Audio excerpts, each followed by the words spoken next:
Yo, what is going on, guys? Welcome to the channel. Today we have a really exciting video. We're going to be taking a look at multiple topics within the professional Fortnite scene right now. We're going to be starting it off with Aydan from Ghost Gaming, who is one of the best controller players, if not the best. He tweeted out today his top 10 controller players list, and honestly, it might shock you. We're going to break down who made the list. Then moving on to the second topic, we're going to be taking a look at a clip from Ghost Gaming's Bizzle, where he suggests that the World Cup should be 75% North America because he believes NA is that dominant. And then lastly, we're moving on to Zayt from NRG, who did just take first place in ESL Katowice's with his duo partner Saf from Ghost Gaming. Incredible plays coming out from them, but he's going to be breaking down why some teams didn't play so well from NA and why some teams did play really well. And that's going to be the video, guys. It's an action-packed one. It's the third upload of the day. That's right, guys. We hit 100K, so I decided to make 3 videos to show my appreciation for you guys. If you are excited for this one and you want to know all the details inside, be sure to slap a like on the channel. Every like really helps support me grow, and also subscribe if you enjoy my daily Fortnite news and drama content.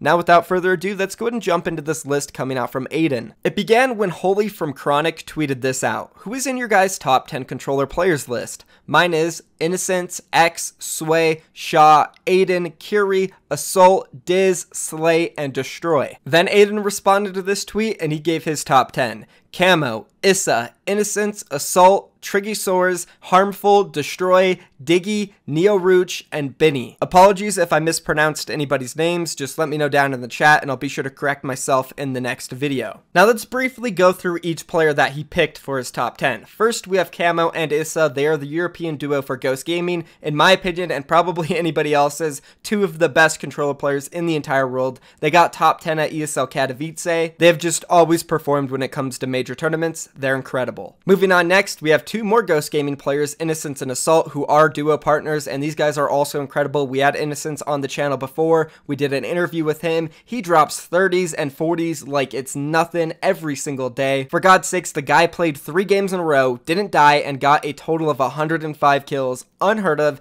Innocence is insane, and so is Assault, so I definitely agree with them as well. And 4 players into this list, they're all Ghost Gaming. But what is interesting, that's where it ends for Ghost Gaming. He doesn't list any of his other controller partners on that team. The next 2 players he lists is Harmful and Triggy from Team Reciprocity, who are definitely more unknown compared to everybody else he has listed. They are duo partners and they're decently experienced. They played in WSOE 3 together, got 11th place there, and then most recently they were both invited to the Secret Skirmish and they both played really well, especially in the duos tournament. Triggy was teamed up with Bizzle, he got 4th place, and then Harmful got teamed up with Nick Merckx, they got 6th place. Overall though, both of them didn't do very well in the solos, getting 71st and 60th. They're also known to do some wagers on Playground in the controller scene too. And then moving on to the next player he listed, it's Destroy, who is a semi-popular streamer. He averages around 1,000-ish viewers. Definitely more known than Harmful and Triggy, but he does have less experience. I can't find any tournament history from him, but he does do a lot of wagers as well. Moving on to the next player, we have Diggy, who is a free agent and does have some good competitive experience. He has competed in 6 total skirmishes, earning a total of $45,000. Relatively unknown, doesn't really do YouTube or streaming, social media is not his thing, but he does get invited to the skirmishes, and he is able to place pretty decent in most of them, getting around the top 25 to top 20 area. Moving on to the next guy, we have Neo, which honestly, I don't know too much about Neorooch. His stream's not that big, I can't find any tournament experience, I can't find any wagers he's done. Honestly, don't know too much about him, but Aydan says he's pretty good. If any of you know much about him, be sure to leave a comment down below so I do know and others. And then moving on to the last guy listed, we do have Binny, who I personally actually do enjoy watching sometimes. He's a strong player. He has a decent size stream, averaging around 500 to 700 viewers on a good day. And yeah, that's pretty much breaking down individually who every person is on Aydan's list. If you guys didn't know who any of them were, now you know a little bit about each of them. Now, there were a few interesting responses coming out to Aydan's list. First, this one guy said, "Damn, no Nick."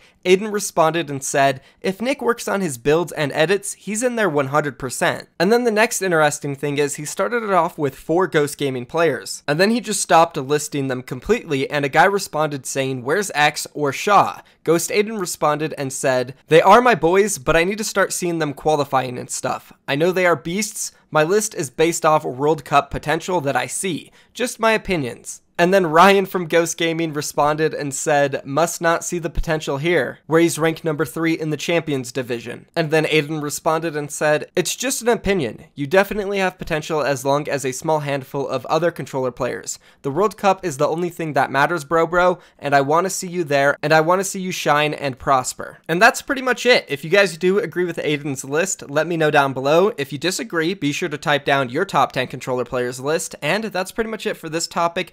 Let's move on now and let's talk about what Ghost Gaming's Bizzle said on his stream yesterday. Just from every country, like say like 25 NAs, 25 EUs, 25 another country, and whatever.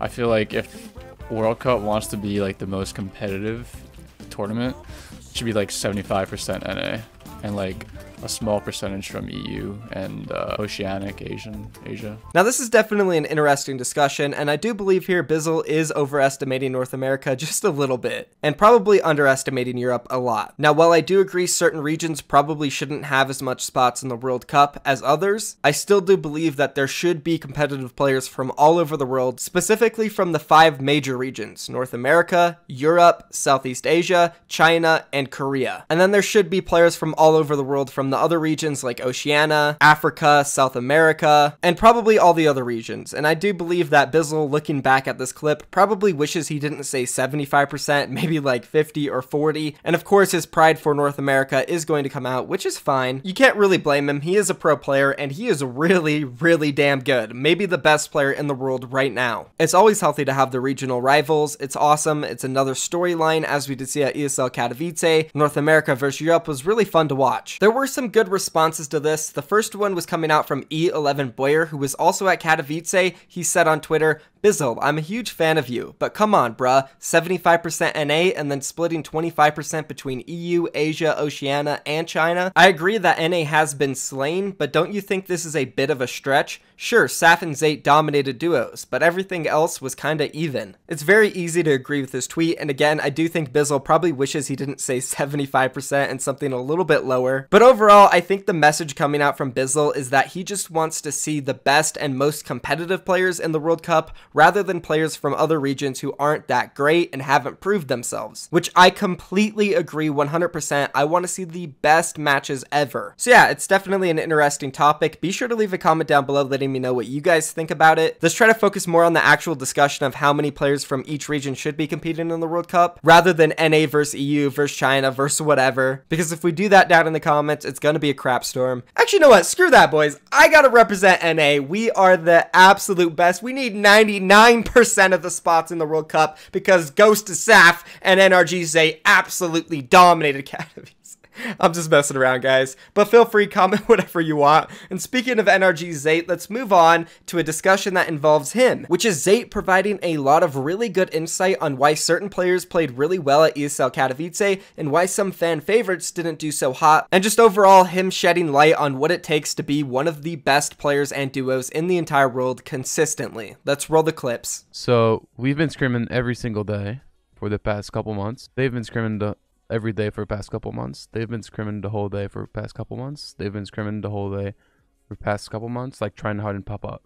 Only Cloud, Myth, has not been scrimming for a couple months, and they never play together. They have not been scrimming for the past couple months. They have not, and they have not. They have not. I don't think anyone from NA underperformed, because all the people that scrim consistently every day place in top 7. 1, 2, 3, 4. So in my opinion, no one really underperformed from NA. I don't know about EU though. That's like, I mean, no one want to hear that, but that's like just facts. And T-Fault is not scrimming. Chap and Tom might have played some scrims, but they don't take it seriously. Like playing scrims to play scrims for fun, for chat, and playing scrims to improve, learn, and VOD review and shit is different too. Like I said, like playing T-Fault is not scrimming. It's literally just having more fun because the games are harder. I think I don't care because, I mean, they're making enough money streaming. If I was at their spot, what they're doing is not wrong too. Like, they're making a lot of money streaming. I mean, and it's not over. Like, if they didn't do good there, doesn't mean they're never going to do good. Like, they might, like, bounce back next tournament. It's, like, literally one tournament. I'm just saying, I didn't, like, expect them to be, like, top 5, really. Since they don't play scrims. Like, I'm not saying they're bad at all. Like, they're good. And, yeah, the fact that their drops got yoinked is fucking sad.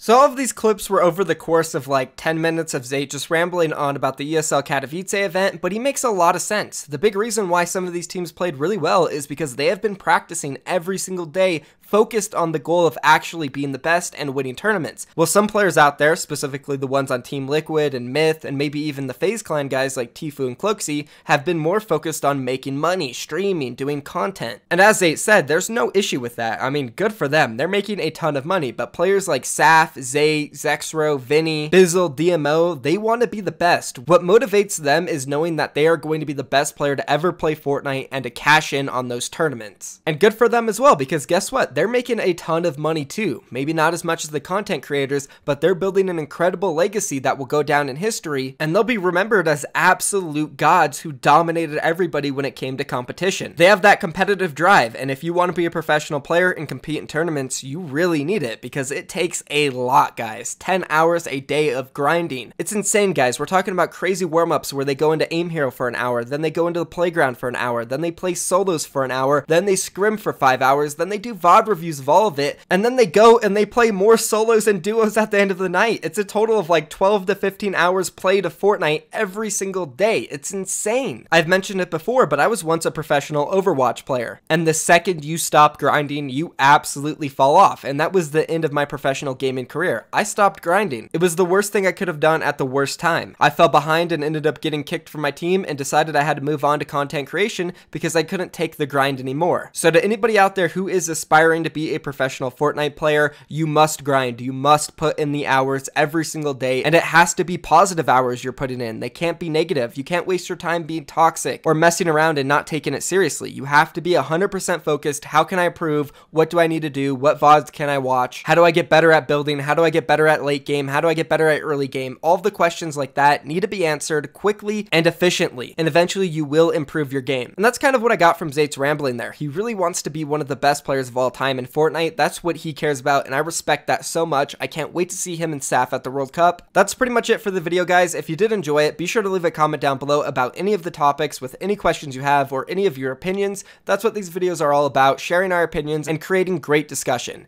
Thank you so much for watching, guys. If you do enjoy my content, don't forget to subscribe and like. I upload videos like this every single day. I'm out of here, guys. Peace.